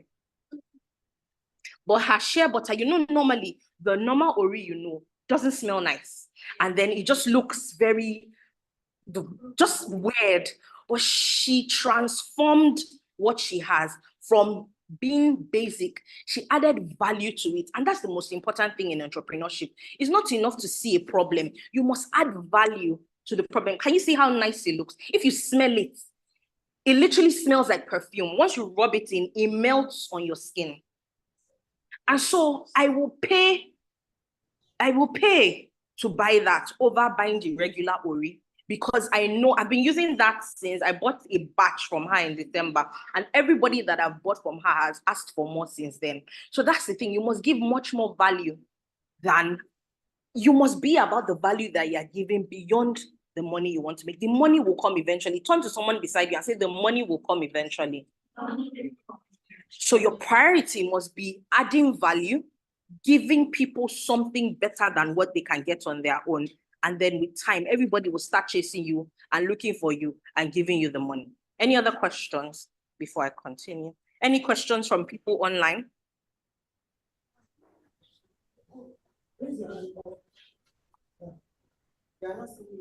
What? Okay, there's a session for questions. Okay, all right. Okay. So what are the challenges, right? Benefits and challenges of entrepreneurship? Yeah? Okay, so I should discuss market research, business planning. So you have a problem, you found a problem. Many times you need to ask, are people willing to pay for this solution? Because sometimes we might say, I believe that instead of people going to markets, I will bring the food to them in their houses. But you have to find out culturally, is this solution going to be accepted? Do people even want me to bring food to their homes, or they actually enjoy going to the market? So you have to do some form of market research and ask questions. So sometimes you can do surveys, you can go around in the community where you want to start your business. And if it's an online community, find out from people, do you perceive this as a need? Do you think that this is a problem that you have? And then sometimes some people don't even know the problem that they have. And that's why being an entrepreneur is the one key part is being a visionary, being able to see the future beyond now. Because someone like Henry Ford, who produced cars, if he had gone to ask the people in his environment and said, do you think you need a car to move you from here today? They will have said, no, we're happy with our horses, we're happy with our donkeys that are moving us around. So an important part of being an entrepreneur is being a visionary, being able to see the future. Someone like Elon Musk, he didn't come to ask us, do you think you want to go to the moon or Mars in the next few years? He has looked and he has seen that the earth there's a lot of climate change, things are going down. In the next few years, the really rich will say they don't want to live on Earth again. They want to live somewhere else, and they'll be coming in to Earth to have business. And so he created a solution in that regard. He has seen that, oh, carbon is causing a lot of problems on the Earth. I will look for a solution that will make people be able to do a lot of things without breaking down fossil fuel that releases carbon. And that's how electric vehicles started and all these things. So an important part of being a visionary is being an entrepreneur is being a visionary, being able to see the future, being able to predict the future and give a solution in that regard. So you ask questions, then you create a plan.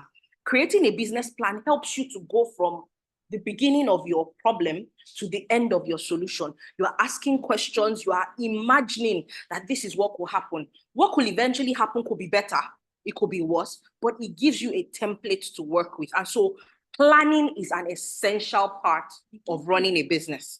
And then branding. So I can say, look at this shea butter as an example. I can say, I sell shea butter, or what's the name?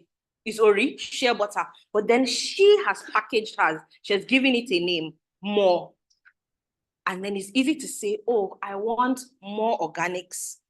You understand? Branding differentiates you. Branding puts you in a class. And then she now tells a story. Every brand that, every pack you buy, you are empowering women in so and so part of Nigeria. You are ensuring that trees are not being cut. You are reducing the effect of climate degeneration. And she just tells a beautiful story. And then you're empowering women instead of being poor and at home not having everything. Every tub of Ori you buy goes a long way. And so every time you buy the Ori, you know that it's not just oiling my body, it's impacting 10, 20 other women. And so you have to tie a story to your brand. That's what will distinguish your brand. What's the difference between Coca-Cola and Biggie? Coca-Cola has created a name for themselves over hundreds of years. Every time it's Christmas, they tell a new story with Coca-Cola. Every time it's any special occasion, they literally make you feel like drinking a Coke. There was a point they saw that, oh, sales are not going well. What did they say? They had a round table meeting and they said, you know what? Let's begin to write people's names on bottles of Coke. And people that will not even buy Coke on a normal day started rushing to ShopRite to look for bottle of Coke with their names. I remember some of my friends in their house, they had bottles of Coke with all their names on it. Why? It has decoration. Why? So you must be able to connect to people's emotions if you will sell and if you will be an entrepreneur. So I say, as a dentist, I don't just say, I will remove your teeth, I will clean your teeth. What I say is I design smiles. And so people come in and they feel like, oh, I don't like the way my teeth look. And I tell you, I will redesign your smile. I will give you a better smile. And then I can add more, I can get more from you because I've connected to your emotions that with your new smile, men are going to start chasing you. With your new smile, you will get a new job. With a new smile, you understand. So you have to connect to the emotions of people as you as you run a business. So you give them value, you connect to them as much as possible. I've said you must tie your business to a cause that is bigger than just collecting money from people. That way you can go far. I mentioned that I have a fashion brand, and the story of my fashion brand is with every piece that you buy, you empower a woman in West Africa that produces clothes, and then we try to reduce the amount of degradation that happens because we use ancient African methods to preserve both our ancestral methods and then to tell an African story. And last time we went for a conference in America last year, people were chasing me on the road when they see me. What is that you're wearing? Where does it come from? And I say, oh, it's telling an African story. And people, especially people not in your environment, they value these things much more than we do. They just go, oh, this is so amazing. And they're willing to pay much more. It might be the same jeans, but I've added a story to my own direct jeans, and people are willing to pay much more for mine than for the basic one. So what value will you add? What story will you tell? And what problem are you willing to solve? So I think I'll stop here.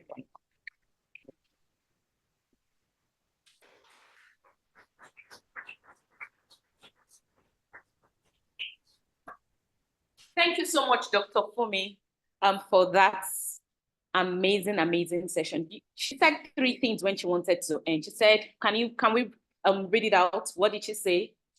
What value? So those 3 things, we are taking those things home with us. Let's go again. Number 1.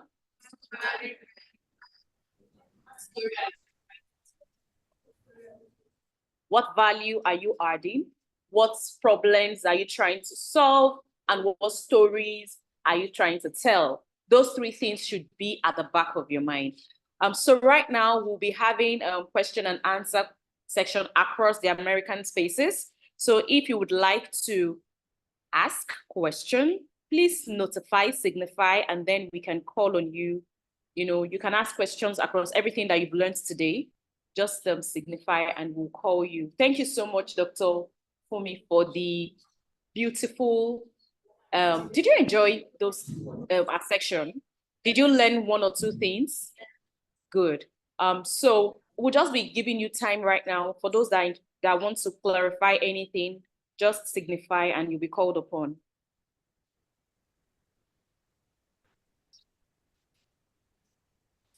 Okay. Okay, we have someone, I don't know where this person is. This is our space here. Okay. There's a question from Victoria Island from the consulate. So please come over. Okay.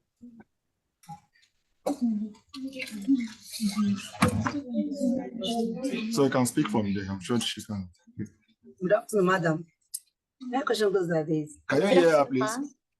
Okay. When you have the mind of meeting your mommy to ask her for loan, why don't you have the mind of telling her to give you the money instead of asking for loan? And even when she gave you the loan, don't you have the mindset that she's my mom and decide not to pay it back? So that's my question. Dr. Fumi, that question is for you. The question is for you. So she's coming here. Now you can ask questions on everything, on all the 3 facilitators that spoken earlier from Enugu, from Abuja. They are on the call to respond. So Dr. Fumi can't respond to this. Thank you. So over the years, my mother raised me. Is there someone? Okay. Over the years, my mother raised me to be a person of integrity. If you say something, you will do something. And it started in the little things, as when she gives me money to buy something, I come back and I account for every naira spent. I don't say, oh, it cost them 15 naira and she gave me 20 naira and I keep the 5 naira change. No, I never used to do that. You would account for it and you would give everything. And so she had raised me over the years to be like that. So it just came naturally to pay the debt. I have Excel sheets upon Excel sheets of my loan to my mom, and every month I'm deducting it and I'm checking with her. If I check some of my charts, I can show you. I say, how much is the outstanding? And my mother will say, oh, leave it. No, you will pay the money, because she knows that that principle also helps you to become a better business person. Because if a bank gives me a loan, will I say, no, it's my bank and I won't pay back? That's why a lot of banks have gone under, because people felt like it's just another loan. But the truth is, being accountable with money is such an important principle in running a business. If I take it, I said it, if you're faithful in little things, you'll be faithful in big things. If I am lackadaisical with my mom's money, I would have the same attitude to my business money. And at the end of the month, I would have made money, but I won't be able to pay my staff because I've used it for something else. But that accountability keeps you on your toes and it helps you to become an excellent business person. Thank you. Thank you so much. I hope we answered that question.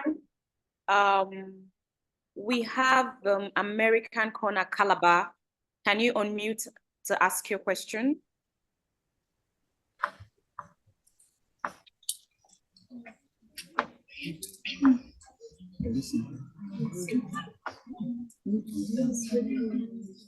Calabar, kindly unmute. Yeah, okay. Hello, can you hear us? Hello? Yes, we can. Good afternoon, we can. Yes. Okay, go ahead, ask the question. Be audible, be audible. Good afternoon, go ahead and ask your question. You're trying to solve a problem.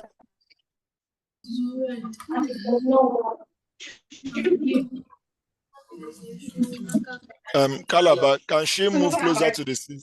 Can she move closer to the system, please? Yeah, can you hear her? We can't. Okay, come closer. Come closer. Come closer. Yeah, if you're trying to solve a problem, say the problem, say something. You're trying to solve a problem, and you don't know, would you be honest? If you're trying to solve a problem, please can you repeat what you said? You're trying to solve a problem, does not work, would you? And the coordinator kindly repeat the question. Exactly. And can you re-echo the So she's question? asking that. Did you get the question? No, I say you should repeat the question she asked. Did you get the question? No.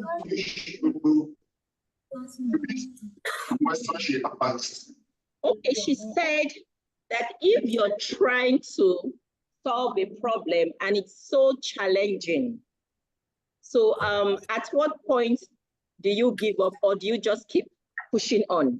What she means is, what will be the motivation to keep pushing on? Okay, thank you for that question. Yes, we've gotten the question now. Thank you very much. I'll call on Abuja. I'll call on Idaya to respond to that. Idaya, you kindly unmute from Abuja to respond to that. If you're trying to solve a problem, at what point do you stop? Should you give up if you're not making headway?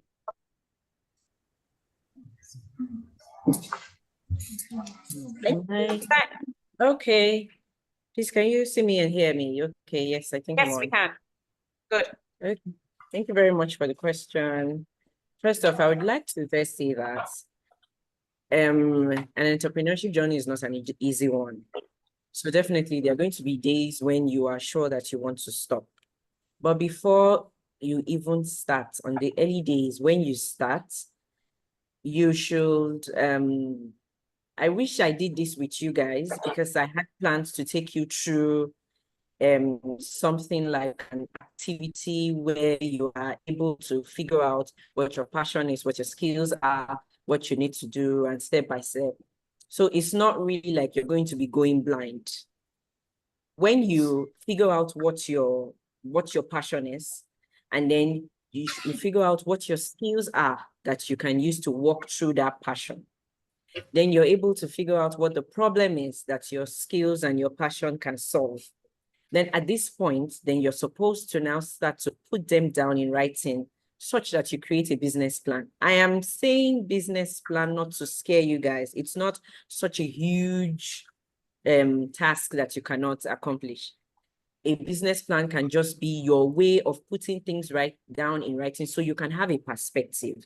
So you put your business plan and say things like what I want to achieve now, how I want to achieve it. So that's the simplest way. I'm just giving you the simplest way. How I want to achieve it, the time I hope to have achieved it. Be very, very realistic. Don't put yourself on, don't give yourself unrealistic terms. The time I would like to, I will walk through this and achieve it, what I will be doing maybe week 1, week 2, you know, try to put it in perspective so you have like a plan, a map that you are working with. You understand? So after you have done that, then what is the yardstick that will show that you have achieved this your goal?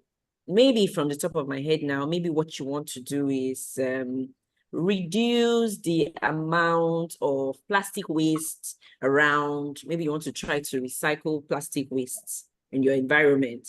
You choose, okay, maybe I want to do it around my home, these streets. And then what I want to do is pick up so number of bottles every day. And you have had a place that you want to take these bottles to for recycling. Maybe when you start the first day, things didn't really go well. Okay, this was what I did. What did I not do right? Maybe I didn't start early enough. Maybe I was not able to, I didn't get good nylon bags to pack them. Find your mistakes, find the things you did right that helped you achieve this day goal or this week goal. So when you start to do these things step by step, days will come that you will feel like, oh, this week was really rough and I wasn't able to achieve a lot. That doesn't mean you are failed. That just means because of the fact that you have a plan, you will go back to the drawing board and say, okay, what didn't I do wrong? Why didn't I meet up my goal for this week? And what should I do right? You are doing all of this and following your map and figuring it out. It could get to a stage when you just feel like, okay, in this aspect of recycling that I'm doing, I think what I like better is picking up the bottles and taking it to where it could be recycled. I don't want to go through all of the plants. Maybe you start to feel as if, no, this side of it, I don't really like it. Man, this is not something I enjoy. You can cut it out and focus on the things that really bring you, really makes you, keeps you going, and things that you are good at and things that you can work with at this point. Keep the rest somewhere safe. And you know, so it doesn't, and if after all of this, you have walked through this, you have asked for advice, you have used opportunities around you, you still feel like, okay, I think this is not what I want to do. It is perfectly okay to step aside and do something else. Thank you. You haven't failed, but you have just done your best and you have moved forward to something else. Thank you. All right, thank you so much, Udaya. I think, okay, we have someone from American Center here. Please just ask your question.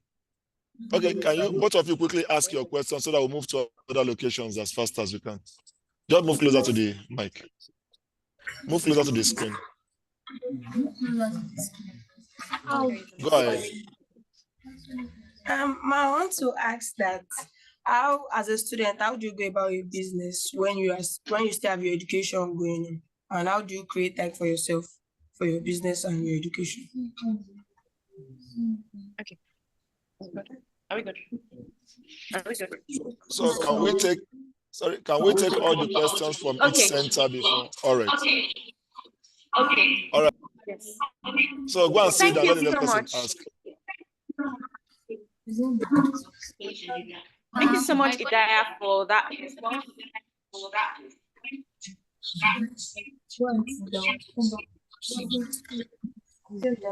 So because we have little time, I would want to encourage our facilitators to be very brief in their responses. And we'll take 3 more questions.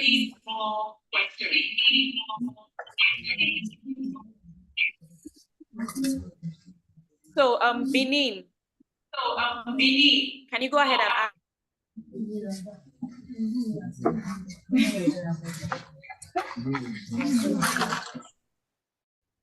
Over to you. Kindly unmute and ask your question.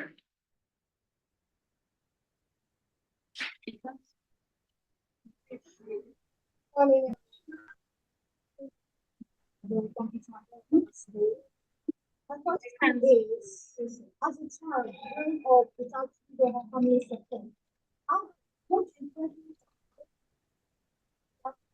everything? We can hardly hear you. No. Stop. Not really. Just ask the question.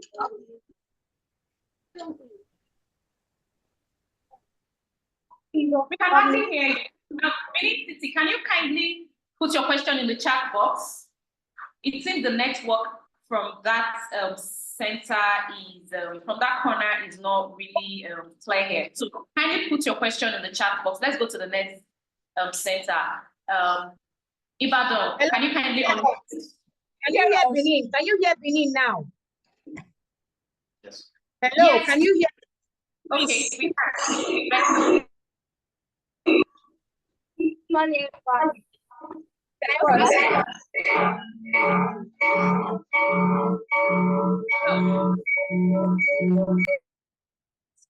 Please, Benin, please.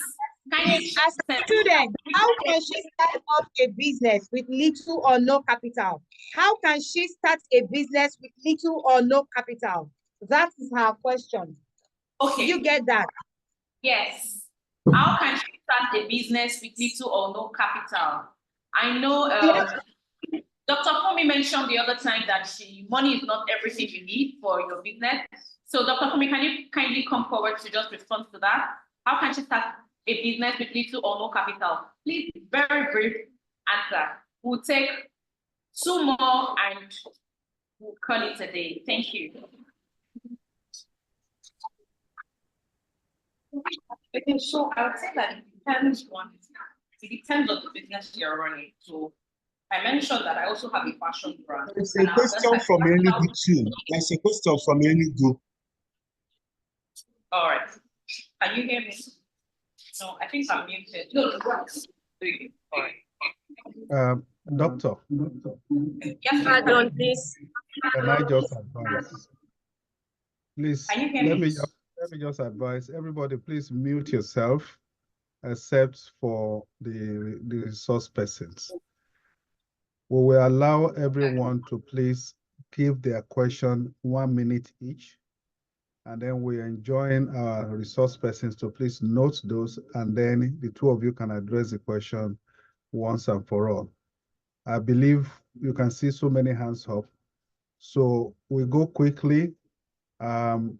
You called Ibadan, isn't it? Yes. So please don't dance around the question. Just say my question is, and then we'll go to the next one. Joss is the next one. Uyo is the next one. Then Oka, then Surulere, then Enugu. Then we know we are done. There's still one in American Center. Then American Center. So quickly unmute yourself, Ibadan. Good afternoon. Sorry, if you don't mute your device, we skip you. My question involves the challenges that Nigerians personally face, because with the examples of the other entrepreneurs, they were focused more on like the outside, or like in America or other countries where they are slightly more opportunity, better advantages compared to here in Nigeria, where we're facing all kinds of economic. What is your question?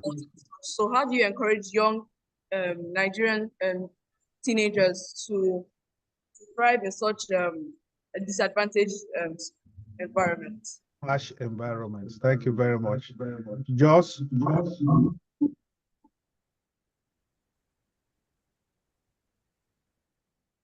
Joss, unmute yourself.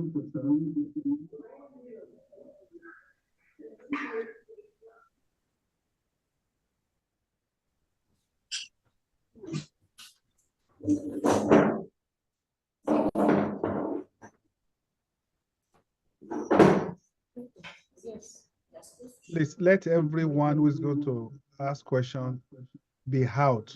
Stay out very close and ready to unmute and ask the question. Just go ahead. As a child, what if you are staying with somebody or your parents and you don't have the opportunity to do things that can help you? How do you go? Thank you. My name is Ruth Hamanadamu from St. Experience Anglican High School. Thank you. Can you repeat your question again? My name is Ruth Hamanadamu from St. Experience Anglican High School, Jos. And my question goes like this. I say, what if a child wants to start a business and his parents or his guidance help him, support him in doing the business? How will the child go? All right. Uyo? Thank you.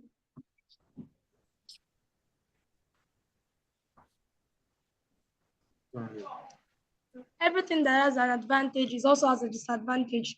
So I would like to know the advantages and disadvantages of being a good entrepreneurship.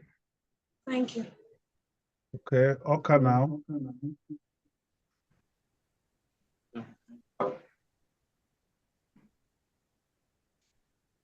Okay, so please let them stay very close to the screen so that we don't waste time. And no, go get your person out. American Corners, Lekki and American Center, get your person out. Quickly. Hi, I'm a secondary school student going through entrepreneurship now, and how can they achieve it? Okay, thank you.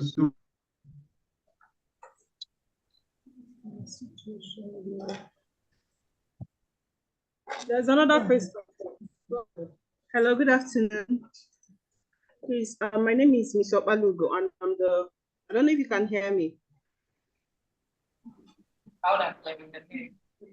Go ahead. Okay, I'm one of the teachers of St. John Vianney Science College here in Anambra State. So from my experience from being a career counselor over the years, there is a common question that young people usually ask and some confusion that they usually want to clear about being able to have a professional career and being able to be an entrepreneur. Can you be able to, if you could throw more light on the common misconceptions about entrepreneurship and also having a career, a professional career? Thank you. From Surulere.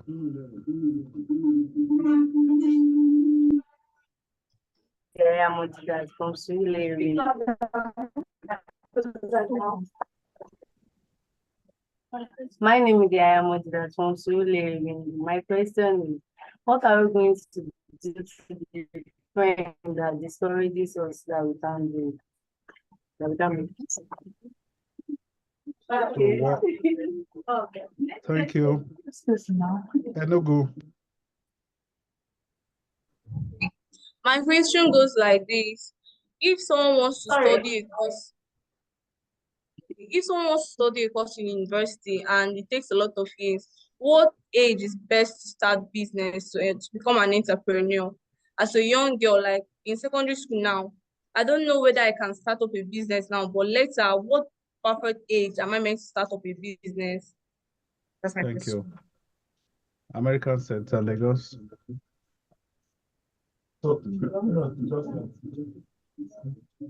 Quickly.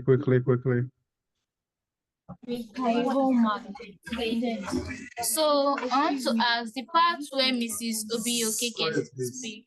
I don't understand the part about the bootstrapping. So I want to ask to shed more light on it.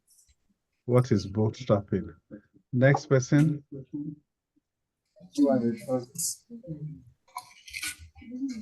I want to ask that as a student, how do you go about a business or become an entrepreneur?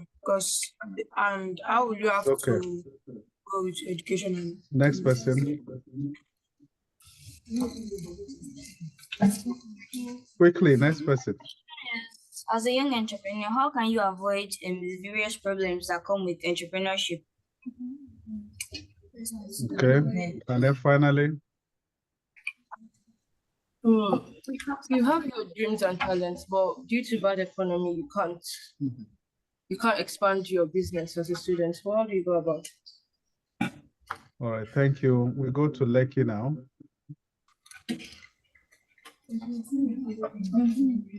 Lekki.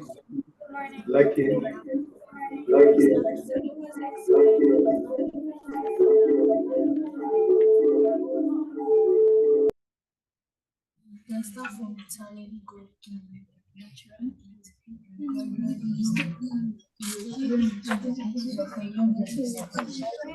Surveys are necessary to gain insights on what people or your community need. But it was also explained that before it was asking people around. All right, next person, Oshogbo.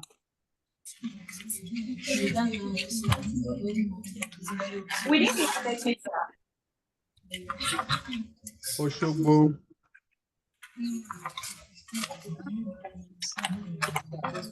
We said you should please stand up and move to where you will talk. Calabar, move to the front now. Get set to speak.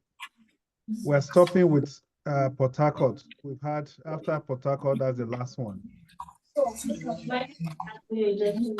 question is, when you are offering services like hairdressing, makeup, how do you start the business? And how do you improve it and make it better and different from the rest? Thank you. We go to Calabar.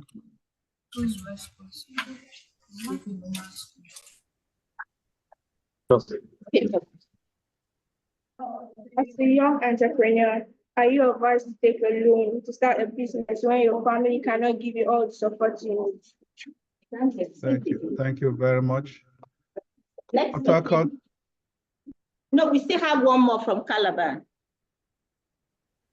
I learned that I don't necessarily need money before I start a business. But what if I want to open a restaurant? Won't I need money before I can set up the place, get the food stuff and my utensils? What is the first step in going about this if not with money? Thank you. Finally, let's go for Port Harcourt. My name is Port Thank you Harcourt. very much. What amount of funds do I need to start a business so that business doesn't drown? Thank you very much. So over to you, our speakers. Okay, we have one question from Ikeja. Okay, two questions from Ikeja. So go ahead and ask your question. I have a vision of being an entrepreneur, and my parent does not approve. Yes,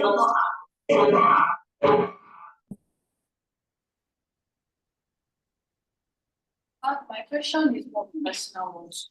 So, how are you guys able to balance your family life at the same time, still able to balance your education? Like me, so for instance, you're also a dentist, you're also an entrepreneur at the same time, you're also a people. How are you able to balance it? Over to you, sir.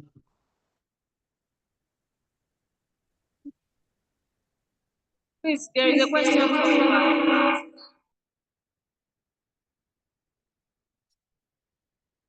No more questions. Over to you, the speaker. Thank you very much for all your questions. Dr. Kumi, I have about 15 questions there. We'll match some that looks like the same and we'll respond to them once. So we don't have to repeat the answers. So Dr. Kumi and I will call Idai. I don't know if you're still on the call. I'll just give you like two to get. There are two on the WhatsApp on the chat. So you respond to the one on the chat. Respond to the one on the chat. While Dr. Kumi just answers some of these questions here.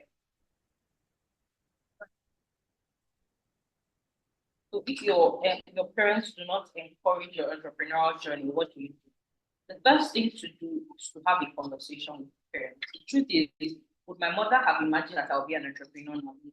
She would rather that I went to postgraduate medical school and I practiced to become a consultant. She said it many times, she sent me many links to write the exam, but I had a conversation with her and I said, you know, mommy, I'm not wired for this path.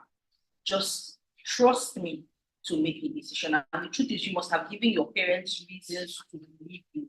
You must have done things in the past and showed them that, okay, this child knows what they're doing, they know where they're going. And as I said, when I started my business, I had paid for the rent. I didn't just come to her and say, give me all the money I need to start the business. I showed her a track record of things I had done. So is it possible for you to start some things little by little, here by here, and you save the money that you have, you do some business, you make some profit, and you say, see, even though I didn't tell you, but I have made so amount, and now I want to take it further. There's nobody that results, nobody denies results, and so bring the results that they can see and that they can work with. Yeah.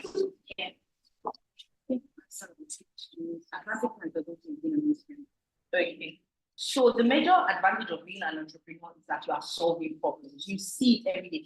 There's nothing that compares to that. I had a plain fabric with me. I changed it to something, and then I told someone the image in my head, and if somebody is wearing it now and saying amazing, or someone came to me and had pain, and then I relieved the pain, I changed their smile. Someone comes to me with scattered teeth and they're not confident, they can't speak to school, and then I get them on braces, and in 2 years their smile is totally transformed. That transformation is a major source of joy for an entrepreneur. When you see that you are paid for what you do, is a major source of joy, it's an advantage.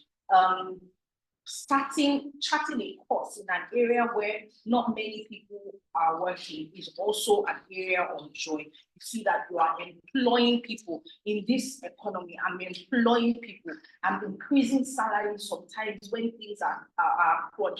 The prayers of people, thanks of people is a big solution. Disadvantages, as an entrepreneur, many times you are working from when you wake up to when you sleep.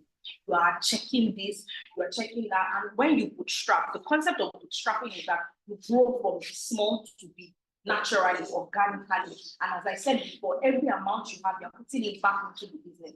That is bootstrapping. So you are going step by step along your journey. So in the process of bootstrapping, you have to be very patient. Many times people are having a ball, they're doing things, but because you are saving and you are investing for the near future, you can't do as much as some other people will do.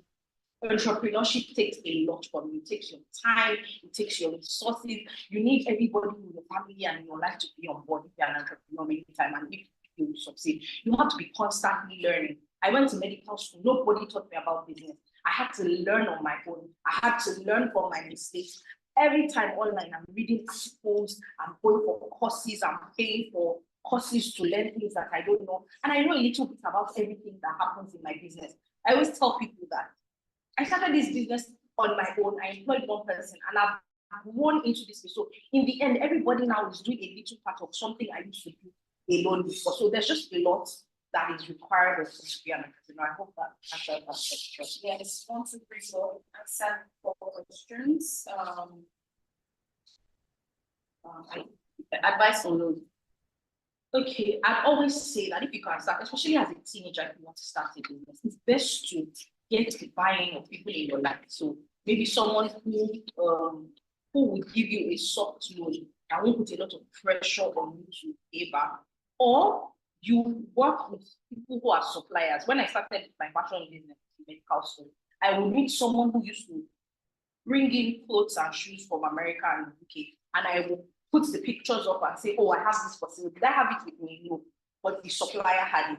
And then I would say, you have to pay before I deliver to you. And they will pay, and the dispatch rider would deliver, and I make a profit. That's how I started, and I was saving that money over time. That's how my entrepreneurship journey started. My auntie would travel, she would bring things for sale. She would say, oh, this costs 4,000 naira. I will sell it for 5,000. This costs 3,000. So many times, you do not need your own money to start.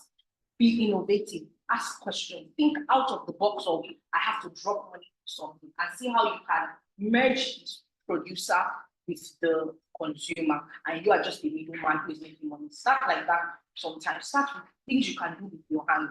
Can you work with scraps? Can you paint? Can you use existing raw materials to provide value? And then as you go, then you can get to that. Thank you. Thank you so much, Dr. Komite.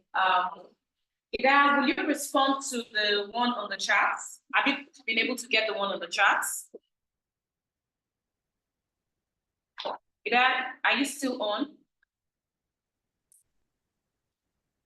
Okay, while we wait for her to clarify on that, let me just respond to some other questions. The first person that asked about how do you encourage teenage girls to thrive in Nigeria economy, you know. So I have a 9-year-old that paints, is very creative. I realized he likes to paint since when he was 3 years old. We just scribbled a lot of things and they were always looking good. So I kept him, and I think while he was in nursery, they gave him the best in arts. So I thought of it, okay, this is good. And then I started buying watercolors. He had his exhibition last year at Kenya at a kids fair, and he has sold to a lot of people. How is he selling? I am his parents, I'm his mom. I have friends. He has friends that have parents. So anywhere we are going to carry his art along, when he's going to have opportunity of speaking to people, he takes his art along and then he's able to sell his art. And I did not really pay anything, as it were. I did not really put money into it. It's just basically when one of his aunties sees his art, and I'm like, oh, this art is fine. And because he's a kid, the first time they asked him how much was his art, he said 500 naira. And so they gave him 5,000. Giving him 5,000, we reinvested it, and then we got an art coach for him that was mentoring him. So that was how he started his art. So how do you get art coach? You have art teachers in your school. You can have conversation with them. This is what I did. And even in school, they had art competition. It was the best in it. So whatever you have, just build on it. That answers when you say that how to encourage teenage people. This is a 9-year-old. I'm sure you are 13, 14, 15 here. Whatever it is that you like, if you like sewing, what are you doing? I know someone that does dolls, and she uses needle and thread, gets all the old fabrics at home, and then she sells it. You can tell your mommy, you can snap picture. Instead of just snapping random pictures, snap the picture and put it on your mom's WhatsApp status. Somebody's going to see it and be like, oh, who did this? And then you can also push your brand. Or your friend is doing birthday, you present it to them as birthday gift. Somebody likes it and it looks presentable, more people will ask for it.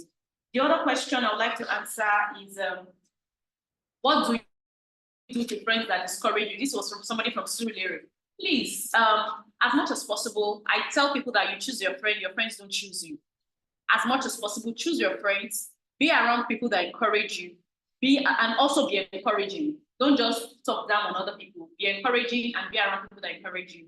And believe in yourself, believe in your gifts. Not everybody will like you at first. Not everybody will accept what you're selling. But when you believe that this thing you're doing is preparing a solution or is an expression of you, then I think you should be fine with that.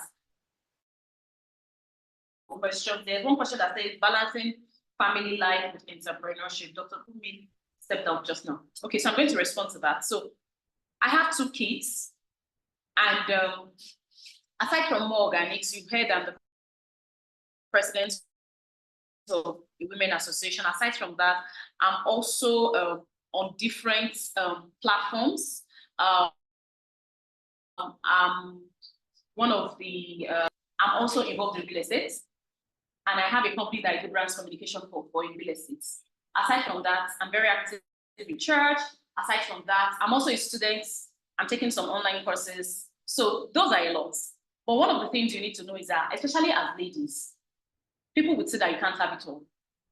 Well, truth is both true and lie, because you can actually have it all, but not maybe at the same time. You need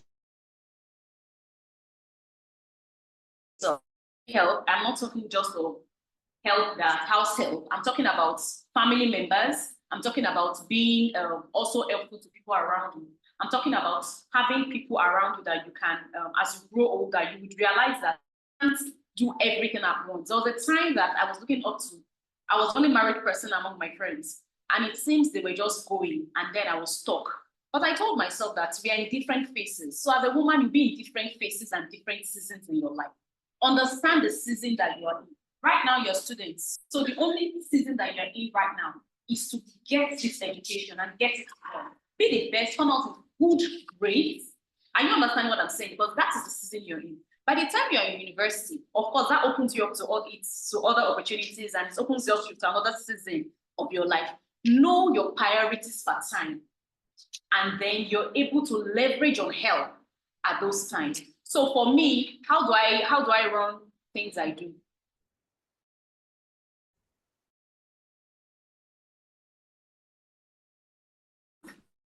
I get the children ready. I'm in the kitchen trying to make the breakfast. Although I have a living nanny as well, that helps as well in getting all of those things done. Then somebody drops off the children, somebody picks up the children. For me, family is key. And so whatever I'm doing, I'm putting my family first, because everything can go down. The family is going to be what you're going to open to. That's why you don't need to be rude. And a lot of ladies, sometimes we get rude to our mothers. Trust me, maybe by the time you have children, you understand that mothers are the best thing that happen in the world, even before a delivery, because they are the people that understand your pain at time and understand the seasons of your life. So as a lady, you can have it all, but maybe not at the same time. Seek for help when you need to seek for help. Set your priorities right. You understand the season that you're in, and trust me, you'll be able to juggle a lot of things. I hope I answered the question. Mr. Ayitayo, thank you so much. I think. All right, thank you very, very much. Can we put our hands together, everybody? I'm so grateful. I think I'll hand over to you right now, sir. We want to thank Idaya, Obiokeke, Mrs. Adibisi Odelaye, Dr. Fumi Adeniyi for facilitating this session. We're indeed very grateful. Let's put our hands together for them again. How I wish we can have more time. You can see there are a lot of questions out there. So AWE, please, in the next few months, let us know how best we can work with you to reach out to these young girls in getting them even to be interested in entrepreneurship. Thank you once again. We're very grateful. Before we go,